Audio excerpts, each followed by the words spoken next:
20 বছর বয়স, নাম মুসআব। পাশে বসে খেজুর খাচ্ছেন। এমত অবস্থায় যখন শুনলেন জিহাদের ময়দানে গেলে শহীদ হলেই জান্নাত, খেজুরটা ফেলে দিলেন। খেজুর ফেলে দিয়ে তরবারি নিয়ে দৌড়াচ্ছে জান্নাতের জিহাদের ময়দানের দিকে।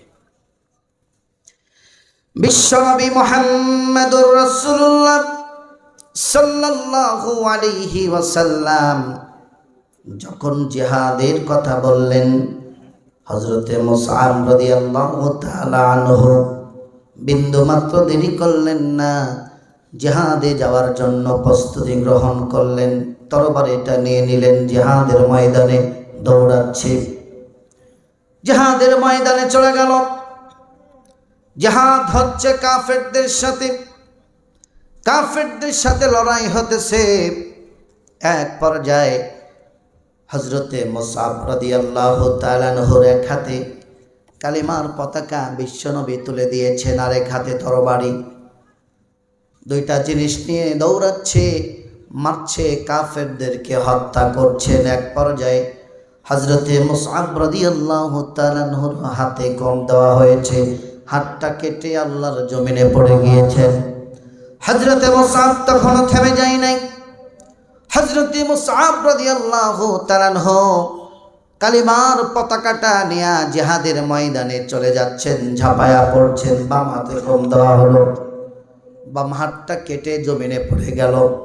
হযরতে মুসআব রাদিয়াল্লাহু তাআলা আনহু কাটা হাত দিয়া কালিমার পতাকাটা উঁচু করে ধরে সামনের দিকে এগিয়ে যাচ্ছে। বর্ণনার মধ্যে এসেছে হযরতে মুসআবের ঘাড়ের উপর যখন কপ দেওয়া হয়েছে, হযরতে মুসআব রাদিয়াল্লাহু তাআলা আনহুর শরীর থেকে কাল্লাটা দ্বিগণ্ডিত হয়ে আলাদা হয়ে গিয়েছেন। হাদিসের মধ্যে পাওয়া যায়, এমন বর্ণনা এসেছে, কালিমার পতাকা মুখের উপরে আঁকড়ে ধরে কালিমার পতাকা উঁচু করে ধরেছেন। বিশ্ব নবীর সাহাবী দেখতেছেন কালিমার পতাকা এত তাড়াতাড়ি উঁচু করল কে? মুসলমানের বিজয় হয়ে গেল নাকি? আল্লাহর নবীর সাহাবী উবাইদা কানের কাছে গিয়ে দেখেন হযরতে মুসআব হাত নাই, পা নাই, কাল্লাগুলো আলাদা অবস্থা। কালিমার পতাকা দাঁত দিয়ে আঁকড়ে ধরে উঁচু করে ধরে আছেন। আমার মুসলমান ভাইরা, এমন পর্যায়ে বিশ্বনবী মুহাম্মদুর রাসূলুল্লাহ সাল্লাল্লাহু আলাইহি ওয়াসাল্লামের সাহাবী দেখছেন এখনো পর্যন্ত মুসআবের ঠোঁটটা লড়তেছে। মুসআবের ঠোঁট লড়ে, কানটা আগায় দিলেন। মুসআবের মুখের কাছে কানটা আগায় দিয়া হযরতে মুসআব জানি বলতেছেন, আল্লাহর নবীর সাহাবী, বিশ্ব নবীকে গিয়ে বলো ইসলামের যেই পতাকা আমার হাতে তুলে দেওয়া হয়েছিল, আমি হাত দিয়েছি, পা দিয়েছি, জীবন দিয়ে দিলাম, কিন্তু কালিমার ওই পতাকে মাটিতে পড়তে দেই নাই, আমার মুখটা দিয়ে কালিমার পতাকা উঁচু করে ধরেছি। আমার যুবক ভাইরা, ইসলামের জন্য রক্ত আর জীবন, ইসলাম প্রতিষ্ঠার জন্য যদি এমন করে আমাদেরকে রক্ত দিতে হয়, জীবন দিতে হয়, জেল জুলুমের নির্যাতন সহ্য করতে হয়, কারা কারা রাজি আছি আল্লাহর কোরআন প্রতিষ্ঠার জন্য জীবন দিতে রাজি? দুই হাত তুলে আল্লাহকে দেখা দাও। আল্লাহ কবুল করুন, বলেন আমিন। পারবো তো ইনশাআল্লাহ। আমার মুসলমান ভাইরা, আল্লাহ পাক জানাচ্ছেন, ওয়াদান আলাইহি হাক্কান ফিত তাওরাতি ওয়াল ইনজিলি ওয়াল কুরআন। আল্লাহ যে জান্নাত দিবে এইটার ওয়াদা শুধু আল্লাহ কোরআনে করলেন না, এইটার ওয়াদা আল্লাহ রাব্বুল আলামিন করলেন, তাওরাতে করলেন, ইনজিলে করলেন, জাবুরে করলেন।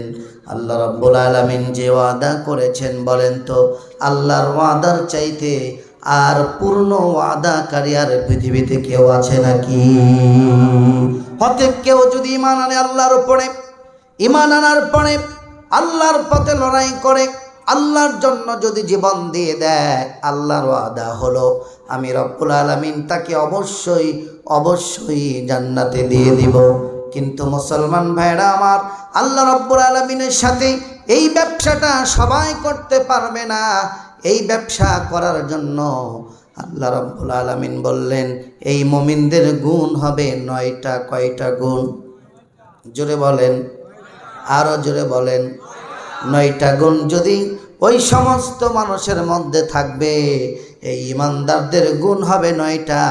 আল্লাহ রাব্বুল আলামিন কোরআনুল কারীমের মধ্যে বলছেন আত-তাইবুনাল আবিদুনাল হামিদুনাস সাইহুনার রাকিউনাস সাজিদুনাল আমিরুনা বিল মারুফ ওয়ান্নাহুনা আনিল মুনকারি ওয়াল হাফিযুনা লিহুদুদিল্লাহ ওয়া বাশশিরিল মুমিনিন।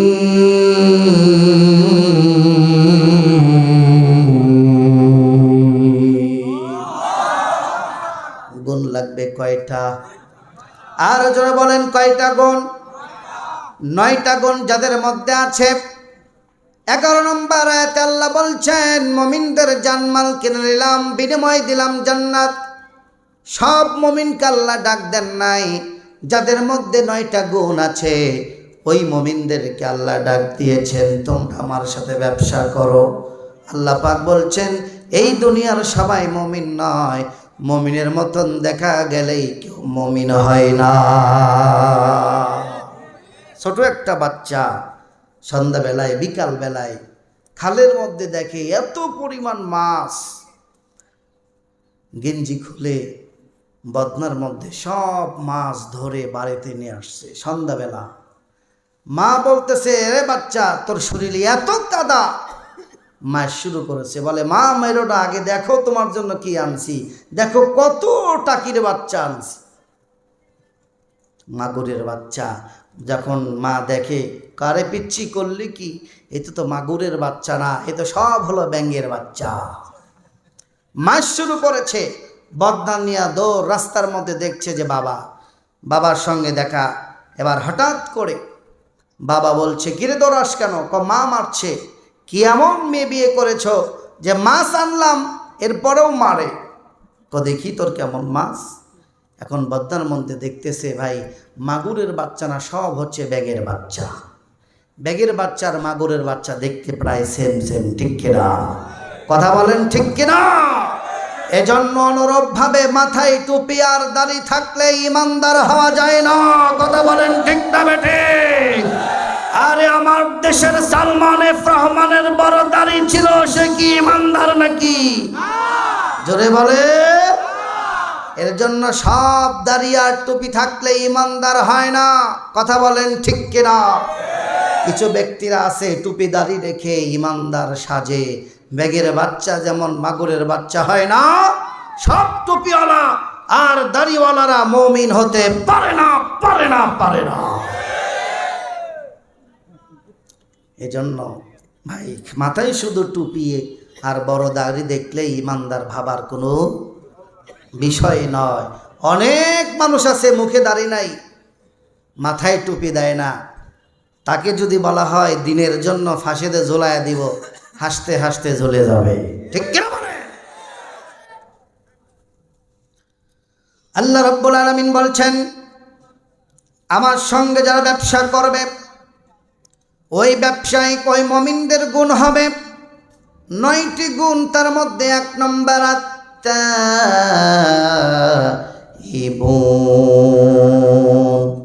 1 নম্বর গুণ হলো তওবাকারী। গুণটা কি বলেন?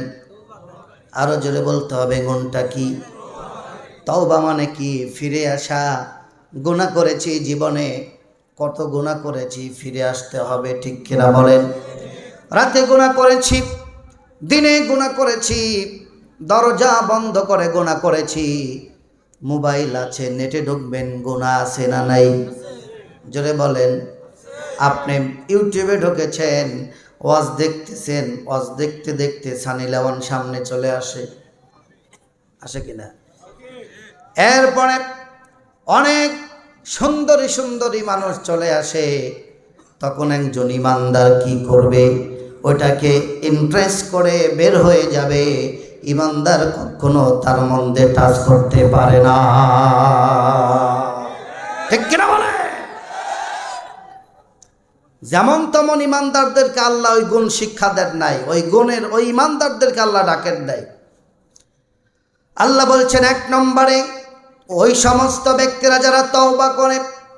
বিশ্বনবীর একজন মহিলা সাহাবী ব্যভিচার করেছে, ব্যভিচার করে গর্ভে সন্তান চলে এসেছে, রাসূলের কাছে চলে গেল, ইয়া রাসূলুল্লাহ তওবা করান, ইয়া রাসূলুল্লাহ আমার বিচার করে দেন। বিশ্বনবী বলছে কি হয়েছে তোমার? আমি ব্যভিচার করেছি, তুমি বাড়িতে চলে যাও, বাড়িতে চলে যাও, বাড়িতে গিয়ে তওবা করো, আল্লাহ মাফ করে দিবে। বারবার বলছেন ইয়া রাসূলুল্লাহ আমাকে আপনি বিচার করেন, শাস্তি দেন।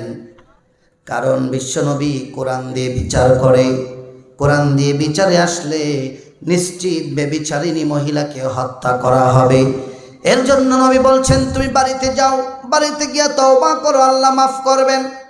মহিলাটা বলছেন ইয়া রাসূলুল্লাহ আমি যে বড় শাস্তি, আমি যে বড় অপরাধ করেছি, এই অপরাধের শাস্তি যদি দুনিয়াতে না পায়, পরকালে গিয়া আল্লাহ রাব্বুল আলামিনের আদালতে আমাকে দাঁড়াতে হবে। বিশ্বনবী বলছেন তুমি বাড়িতে চলে যাও, তুমি অপরাধ করেছ, তোমার গর্ভের সন্তান তো অপরাধ করে নাই। তোমার গর্ভের সন্তান যখন ভূমিষ্ঠ হবে আমার কাছে চলে আসবা। 1 বছর পরে নারী হাজির, ইয়া রাসূলুল্লাহ এই যে দেখেন আমার ছোট্ট বাচ্চা, আমি ভূমিষ্ঠ করেছি, এখন আমার বিচার কার্যকর করেন। নবীজি বলছেন তুমি 2 বছর দুধ পান করাও, 2 বছর পরে আমার কাছে হাজির হও। 2 বছর পরে হাজির হলো, ইয়া রাসূলুল্লাহ এই যে দেখেন আমার ছোট্ট ছেলেটা একা একা খেতে পারে, হাতের মধ্যে রুটি দেওয়া হয়েছে। বিশ্বনবীজি বলছেন ঠিক আছে, এখন তোমার বিচার কার্যকর করা হবে। বুক পর্যন্ত পোতা হলো, পাথর মারছে। মহিলাটা একবার আকাশের দিকে তাকায়, একবার ছোট্ট সন্তানের দিকে তাকায়, একবার আকাশের দিকে তাকায়, আরেকবার সন্তানের দিকে তাকায়। এমত অবস্থায় পাথর মারছে, পাথর মারছে, রক্ত বের হয়ে হযরত আলী রাদিয়াল্লাহু তাআলা আনহুর গায়ে লেগে গেলেন। হযরত আলী বলছেন একজন ব্যভিচারিণী নারীর রক্ত আমার শরীরে লেগে গিয়েছে। বিশ্বনবী ডাক দিয়ে বলে আগলি গো, এই মহিলার ব্যাপারে তুমি খারাপ কোনো রকমের ধারণা করো না, কারণ এই মহিলাটা নিজেই গুনাহ করেছে, আবার নিজেই শাস্তির জন্য চলে এসেছে। 2টা বছরে যতবার আল্লাহকে ডেকেছেন, যতবার আল্লাহ রাব্বুল আলামিনের কাছে তওবা করেছে, আল্লাহ মহিলার জীবনের সব গুনাহগুলি মাফ করে দিয়েছে। শুধুই মাফ করেন নাই, এই মহিলা যখন দুনিয়ার থেকে বিদায় হবে, বিদায়ের পরে তার ঠিকানা সরাসরি আল্লাহর জান্নাত হয়ে যাবে। জোরে বলি সুবহানাল্লাহ। তাহলে মুমিন বান্দার 1 নম্বর গুণ কি হবে? জোরে বলেন তওবা। তওবার মধ্যে আবার পার্থক্য আছে। আল্লাহর হুকুম নষ্ট করেছেন, আল্লাহর কাছে ক্ষমা চান, আল্লাহ মাফ করে দিবে। কিন্তু মানুষের হক নষ্ট করেছেন, মানুষের হক নষ্ট করেছেন, যতক্ষণ পর্যন্ত মানুষের কাছে ক্ষমা না চাবেন ততক্ষণ পর্যন্ত আল্লাহ ক্ষমা করবে না, ঠিক কিনা বলেন? তাহলে এই দেশের যত এমপি মন্ত্রী মানুষের টাকা চুরি করে বিদেশে পাচার করেছে, তাদের অবস্থাটা কি হবে?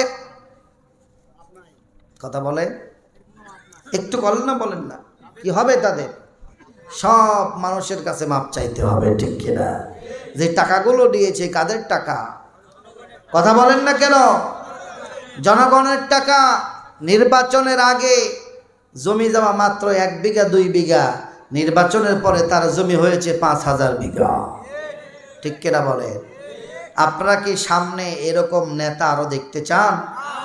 জোরে বলেন, আরো জোরে বলেন। এরকম নেতা আমরা আর সমাজে চাই না, ঠিক কিনা? আমরা চাই যারা আল্লাহর কোরআনের প্রতিনিধিত্ব করবে, ঠিক কিনা বলেন? যারা আল্লাহর জমিন আল্লাহর দিন প্রতিষ্ঠার জন্য কাজ করবে, আল্লাহর কোরআন দিয়া সংসদ ভবন পরিচালনা করবে, ওই সমস্ত নেতাদেরকে আমরা দেখতে চাই। কথা বলেন, ঠিক কিনা?